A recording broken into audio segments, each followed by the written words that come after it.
Welcome to Vocal Tips in 10 with me, voice professional and your host, Amber Mogg Cathy.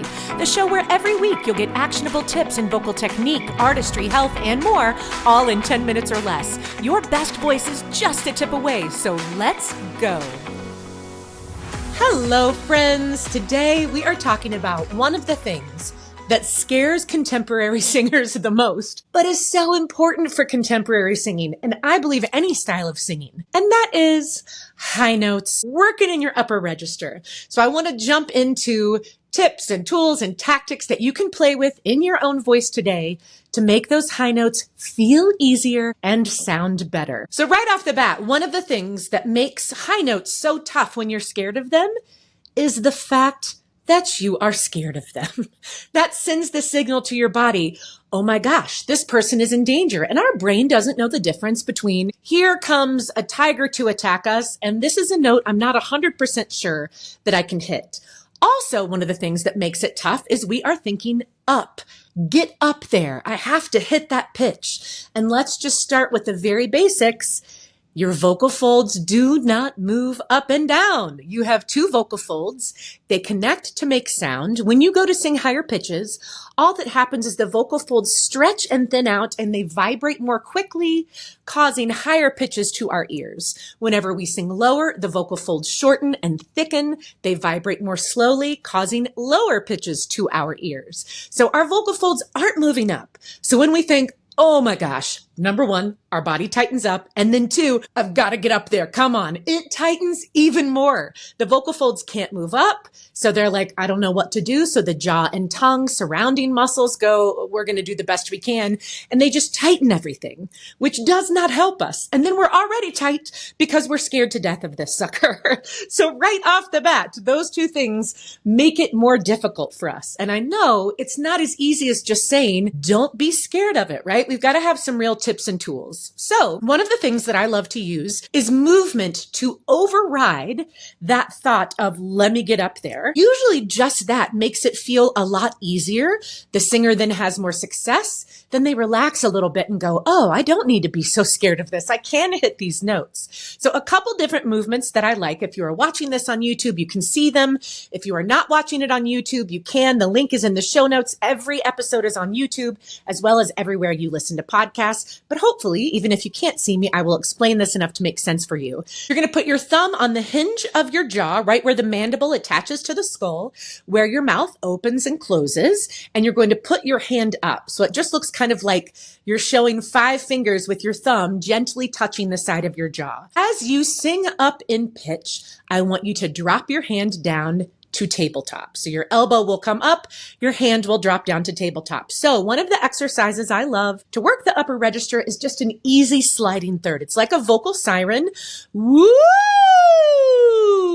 but on 2 pitches, a third apart. So I'm going to put it where my upper register is.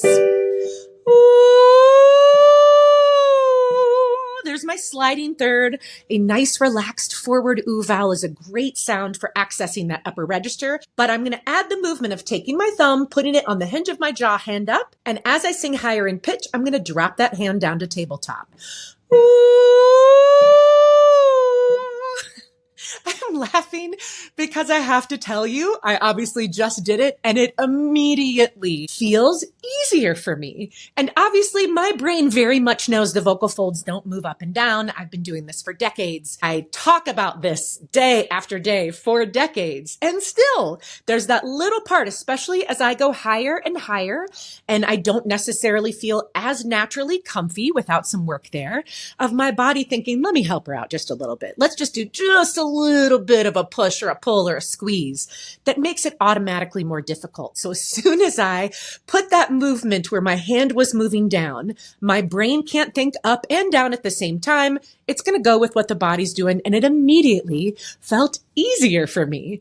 Another great one that you can do that I'm not going to show here because my head would smack right into my camera, but it's the tippy bird. So if you guys have ever seen those plastic birds that you put kind of over a glass of water, I don't know what else they're for other than just like they look funny, but they're a great analogy for this. And they tip and their beak goes into the water and comes back up. Do you guys know what I'm talking about? That head heavy bird that you just watch it tip into the water water for a drink and come back up. I want you to think about that tippy bird, and I want you to tip at your hips, not at our waist. We're not looking to squish our respiratory system or get those abdominals that we need to be nice and relaxed for supportive breath to get squished. We're just going to tip at the hips. And as you sing higher in pitch, you're going to tip forward. Again, that's a movement where you're thinking down while you are singing up, quote unquote, because your vocal folds don't move up, but as you are singing higher in pitch. So it takes that tendency to want to push or pull up away, which is great. So the second thing I want you to think about is how your vocal tract is shaped when you are singing higher notes. I feel like, and I'm going to make this way simplistic, guys, it's not this simplistic, but it kind of is. So just humor me and let's go with this. I feel like when we are in speechy, chest dominant sounds, whether that is true chest voice, which just means your low notes, whether that is more mixy, more belty.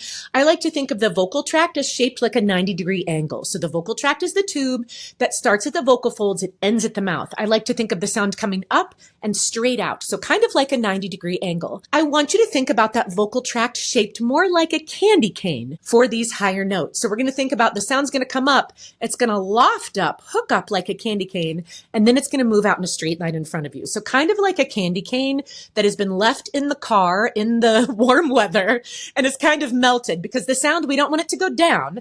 Everything is that straight line in front of us, but it's going to lift up, hook up. We're going to have some loft and lift on that note, like a hook of a candy cane, and then come out. So kind of like with that movement we just did with the thumb on the hinge of the jaw and the hand down. This one works too. You're going to lift and then let it come straight down in front of you.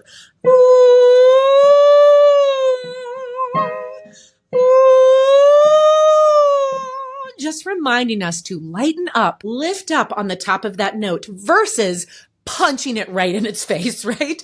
I hear a lot of contemporary singers that go, just squeezing and pushing it. So that's not truly working the upper register, that stretching, thinning muscle that we need for not only great high notes, but for great flexibility and agility throughout our voice. But it's throaty, it's weighty, it doesn't feel great, it doesn't sound great. And generally, if that's how you're singing your high notes, that's the only way you can sing them, just full crazy volume. So that's the last tip I want to give you for better high notes today. When you are working on improving your upper register, cut your volume. Now, of course, everybody's different. So if you are already a whisper quiet singer, this does not apply to you. You're working on getting a little more full volume and presence and resonance in your upper register. But I have seen so many singers already this week. I'm going to say 10, and it's Tuesday, y'all. A lot that sing those high notes, but only at crazy full volume. So that means several things. One, it means if you've got to push a bunch of pressure underneath the vocal folds to get them to connect and stretch to that pitch, you do not have the baseline coordination and function that you need for good high notes. If you can only do it with really loud volume, you're overworking. It super limits you artistically, and very likely because you're doing it with pressure, you're not going to be able to actually stretch up as high as you could. So one of the things I just have singers do is cut the volume by half. Usually the answer is, yeah, I don't think I can hit it if I cut it by half. I'm like, okay, well, let's just try it. So instead of going, ooh, cut your volume in half, right? We're going to think about that movement, either our tippy bird, our hand dropping down, and then the vocal tract shaped like a candy cane, lift and then out. Ooh. If that feels good, I have them cut it in half again and half again. Work to do it as lightly as you can, where you can still get good feel and good sound. We always want light and right first versus strong and wrong. I know it's a goofy rhyme, but it's true and it will stick in your brain. You can go strong later, absolutely. But if strong is your only volume, if you only have one gear and it's full force loud, work on lightening up your volume. If you find that you lighten your volume and you just have a really hard time getting those vocal folds to connect, let's add a G or a K, C or K sound to our exercise. Let's do 5 notes descending. On goo, goo, goo, like a baby, or coo, coo, coo, much like a baby. Again, with as light as volume as you can. Goo, goo, goo, goo, goo. Or coo, coo, coo, coo, coo. You can hardly hear or tell the difference. Use whichever one feels better for you. Those consonants help you get vocal fold adduction, which is a fancy way of saying they help your vocal folds connect without all of that pressure. So you can still get a connected sound on those higher notes without pushing a bunch of volume.